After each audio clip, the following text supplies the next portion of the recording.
नमस्कार, स्वागत है आप सभी का। और इस विशेष समाचार बुलेटिन में स्वागत है। इस वक्त की खबरें हम आपको लेकर आएंगे, लेकिन इससे पहले भारतीय जनता पार्टी की प्रेस वार्ता है। भाजपा प्रवक्ता गौरव भाटिया उसको संबोधित कर रहे हैं। ये कांग्रेस पार्टी की गांधी परिवार की तिजोरी में जाती है, ये तो अनुमान लग गया था। लेकिन हेमंत सोरेन की बीएमडब्ल्यू जो इस्तेमाल कर रहे थे, जब्त होती है उनके ही आवाज से, वो भी धीरज साहू की है। ये आज बड़ी खबर सामने आई और ये क्या दर्शाता है? जो बात हम हमेशा से कहते आए हैं, एक ईमानदार सरकार, उसका मजबूत कानूनी डंडा, और दूसरी तरफ ये भ्रष्टाचारी, ये सब मिले हुए हैं जी, ये सब मिले हुए हैं जी। और इनको लगता है ये सारे भ्रष्टाचारी मिल जाएंगे तो ये जो मजबूत ईमानदार सरकार है, ये जो जांच एजेंसियां अपना काम कर रही हैं, ये घबरा जाएंगी। लेकिन ऐसा हो नहीं रहा है। इस प्रेस वार्ता में आने से पहले एक ट्वीट आया कट्टर बेईमान अरविंद केजरीवाल का भी। जब मैं कहता हूं कि ये सब मिले हुए हैं जी, तो ऐसे ही नहीं कहता हूं। इस ट्वीट में एक पापी भ्रष्टाचारी कट्टर बेईमान अरविंद केजरीवाल दूसरे भ्रष्टाचारी से कैसे सहानुभूति रखता है, वो लिख रहे हैं। इन्होंने हेमंत सोरेन साहब को पकड़कर जेल में डाल दिया है। हेमंत सोरेन साहब,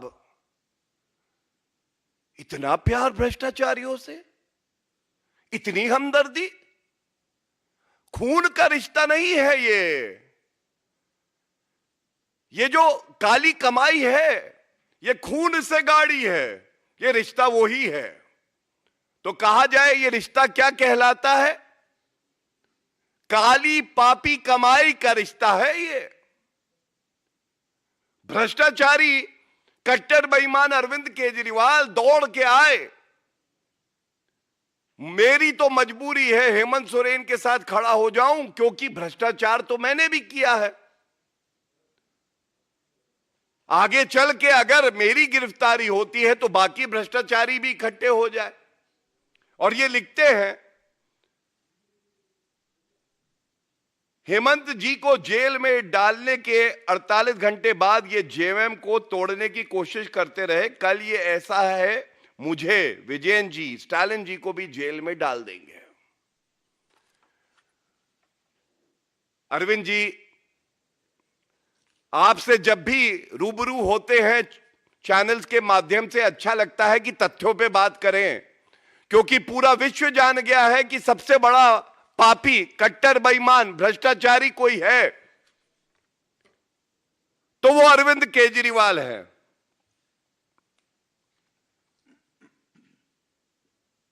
अरविंद केजरीवाल लिखते हैं, जेएमएम वाले महान हैं जो टूटे नहीं। महान हैं। 352 करोड़ रुपए की काली कमाई से बीएमडब्ल्यू ली जाती है, उसका इस्तेमाल कर रहे, महान हैं। आदिवासियों की जमीन हड़प लेते हैं, महान हैं। माइनिंग का घोटाला कर देते हैं, महान हैं। और क्यों कहते हैं महान हैं? अरविंद केजरीवाल तो कट्टर ईमानदार बता रहे थे मनीष सिसोदिया जी को। यह बात अलग है, 1 साल होने को आ रहा है, मनीष सिसोदिया की बेल नहीं हो रही। सत्येंद्र जैन को भारत रत्न मिलना चाहिए था। वो पॉक्सो एक्यूज से जेल में मसाज करा रहे थे। संजय सिंह 5-4 माह हो गए, उनको बेल नहीं मिली। और अरविंद केजरीवाल के लिए मैं कुछ लेके आया हूं। ये सवाल बड़ी मजबूती से हम लोग यहां रखेंगे। 10 समन जिसने ठुकरा दिए, कानून का पालन नहीं किया, वो जेल की सलाखों के पीछे सड़ रहा है और ईडी की रिमांड में है। उसको न्यायालय से कोई रिलीफ नहीं मिला है। 5 समन तक तो अरविंद केजरीवाल भी आ गए। अरविंद केजरीवाल जी लंबे लंबे लव लेटर जांच एजेंसी को लिख के कहते हैं तुम्हारा ये जो समन है ये इलीगल है, क्योंकि मैं ही न्यायालय हूं, मैं ही कोर्ट हूं, मैं ही कानून हूं। वो कहते हैं इसको रिकॉल करो। लेकिन एक आदेश आया कल ईडी कोर्ट से, और यह दर्शाता है कि कानून की ताकत क्या है, और दूध का दूध और शराब की शराब हो जानी चाहिए। ये मेरे हाथ में है। अरविंद केजरीवाल जी से यह सवाल है, अरविंद जी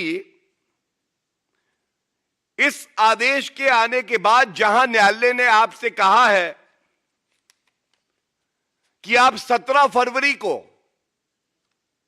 न्यायालय में पेश हों, ये किसकी अर्जी थी? ये ईडी की अर्जी थी। न्यायालय कह रहा है अरविंद केजरीवाल जी इधर उधर की बात ना कर, सामने आ। और मैं इसमें से एक दो अंश जरूर आपके समक्ष रखना चाहूंगा। यह करारा थप्पड़ है उस गाल पर जो कानून की अनदेखी करके लोकतंत्र का मजाक उड़ाने का प्रयास करता है। उस व्यक्ति का नाम है Arvind Kejriwal. The court says, and I am quoting, by virtue of section 53 of the act, PMLA act, the respondent of the summons, the proposed accused, ये शब्दावली का इस्तेमाल अरविंद केजरीवाल के लिए किया गया है।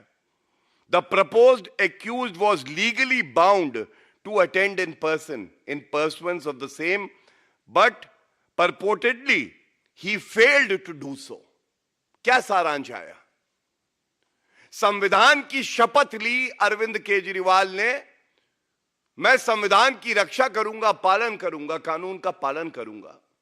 और वो व्यक्ति हमारे देश के कानून की अनदेखी करता है जब उसका कर्तव्य था, ये उसकी जिम्मेदारी थी कि वो ईडी के समक्ष पेश होके सारे मुश्किल सवालों के जवाब दे। भ्रष्टाचार किया है तो उत्तर तो देना पड़ेगा। और इसके साथ एक अहम टिप्पणी और करी गई है जिसमें स्पष्ट लिखा है कि जो दस्तावेज न्यायालय के समक्ष ईडी ने रखे हैं, यह बिल्कुल स्पष्ट हो जाता है कि 174 आईपीसी, किसी पब्लिक सर्वेंट का आदेश का पालन ना करना, यह भी एक ऑफेंस है इंडियन पीनल कोड में। प्रथम दृष्टया आप इसके भी दोषी हैं, यह भी इसमें स्पष्ट लिखा है। और अंत में आदेश दिया है जो मैंने बताया, 17 फरवरी कृपया करके न्यायालय के सामने आए। अब यह दर्शाता है 352 करोड़ धीरज साहू कांग्रेस पार्टी का भ्रष्टाचार। भ्रष्टाचार में तो कांग्रेस पार्टी का कोई सामी नहीं है। एक एक पाई जनता की जब तक वसूल नहीं लेते, चूस नहीं लेते, तब तक इनको शांति नहीं पड़ती। लेकिन इनका जो आपसी नेटवर्क है, जो भाईचारा है भ्रष्टाचारियों का, उसको उजागर आपके समक्ष कर रहे हैं। ये 352 करोड़ रुपए तो केवल एक झांकी थी, बाकी तो बहुत कुछ था। ये जो BMW आई, उसमें महंगी गाड़ी है, बताते हैं 1 करोड़ से ऊपर की गाड़ी है, ये इस्तेमाल कर रहे हैं हेमंत सोरेन, दूसरे भ्रष्टाचारी। तो तार जुड़ गया। कांग्रेस की काली कमाई जेएमएम तक आई, जेएमएम हेमंत सोरेन इस्तेमाल करते हैं, उनको बचाने अरविंद केजरीवाल कूद आ जाते हैं। मेरे साहब हेमंत सोरेन कितने पवित्र हैं, उनको परेशान कर रही है ईडी। और अरविंद केजरीवाल का मैंने आपको हाल बताया, जो खुद एक भगौड़े हैं, जो ईडी के समक्ष अपने आप को प्रस्तुत नहीं कर पा रहे, थरथर कांप रहे हैं। लोग बताते हैं सर्दी में पसीना आ जाता है समन देखते हैं, और सपने में उनके आते हैं मनीष सिसोदिया और संजय सिंह। भाई आप कब आओगे, हम इंतजार कर रहे हैं। 1 साल मनीष सिसोदिया बेल नहीं हुई, संजय सिंह 4 महीने इंतजार नहीं करेंगे। किंगपिन बाहर है और दूसरे खिलाड़ियों को फंसा दिया। और इसी के साथ बात अगर आई संजय सिंह की, तो एक और आपको बहुत ही महत्वपूर्ण तथ्य बता दूं। कल दिल्ली हाईकोर्ट ने संजय सिंह की बेल एप्लीकेशन रिजेक्ट कर दी। अब आप मुझे बताइए, क्या अरविंद केजरीवाल जी को कहीं किसी ने देखा है? अरविंद केजरीवाल जी ने क्या उत्तर दिया कि किंगपिन है वो शराब घोटाले के, किस नशे में मस्त हैं? जनता पूछ रही है दिल्ली की। 1 साल मनीष सिसोदिया जेल में, संजय सिंह 4 महीने से जेल में। आपको ईडी कह रही है आके प्रश्नों के उत्तर दो, आप थर-थर कांप रहे हैं, जा नहीं रहे। अगर निष्कर्ष निकले इस प्रेस वार्ता का, तो यही कहा जाएगा ये सारे भ्रष्टाचारी, और इसमें पार्था चैटर्जी टीएमसी के बाकी हैं, तमाम और लीडर हैं विभिन्न पार्टियों के, जिन्होंने भ्रष्टाचार किया ये सोचकर कि हम पकड़े नहीं जाएंगे। आज जब ED, CBI, police, income tax जांच एजेंसियां अपना काम कर रही हैं और न्यायालय तय कर रहा है कि जो आरोप लगे हैं, जो आरोप पत्र दाखिल हुए हैं, प्रथम दृष्टया वो मजबूत है कि नहीं है, तो हर बार जीत ईमानदारी की हो रही है। जो लोग देश को मजबूत करना चाहते हैं उस विचारधारा की हो रही है। और किसी का अगर मुंह काला है तो वो भ्रष्टाचारियों का मुंह काला है। और ये दुख की बात है कि संवैधानिक पदों पे बैठकर इन्होंने जनता की सेवा, आदिवासियों की सेवा, पिछड़े समाज की सेवा, ये करना अपना लक्ष्य नहीं बनाया। इनका लक्ष्य था आया हूं तो तुम्हारा एक एक रुपया लूट के जाऊंगा। और इसीलिए जब इन पे आज कार्रवाई हो रही है तो देश की जनता, स्वाभिमानी जनता है, उसको हर्ष महसूस हो रहा है कि अब एक ऐसे प्रधानमंत्री के हाथ में देश की कमान है जो किसी भ्रष्टाचारी को बख्शेगा नहीं और जांच एजेंसियां निडर होकर अपने कर्तव्य का निर्वहन कर रही हैं। धन्यवाद।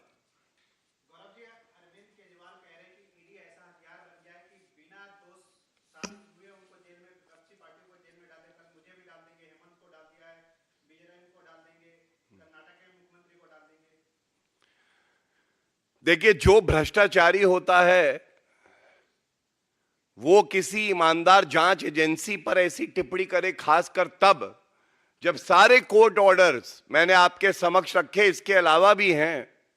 लेकिन मैं ये जरूर कहूंगा कि आज भारत के नागरिकों के लिए और समाज के लिए अगर कोई जहर बन गया है तो वो भ्रष्टाचारी, कट्टर बेईमान अरविंद केजरीवाल, हेमंत सोरेन, धीरज साहू जैसे लोग हैं। और हमारे देश को जिस गति से आगे बढ़ा रहे हैं आदरणीय प्रधानमंत्री श्री नरेंद्र मोदी जी, अब यह आवश्यक हो गया है कि इस जहर को खत्म किया जाए और जो देश की जनता के लिए रुपया है वो देश की जनता तक पहुंचे। जो बिचौलिया, जो कमीशन खोर, जो किंगपिन, जो कट्टर बेईमान इस तरह की हरकत करे वो जेल की सलाखों के पीछे सड़े। हरीश खुराना जी, आप कुछ बोलना चाहेंगे इसमें? धन्यवाद प्रत्युष भाई। आदरणीय गौरव भाटिया जी। तो आप देख रहे थे बीजेपी की प्रेस कॉन्फ्रेंस। सीधे तौर पर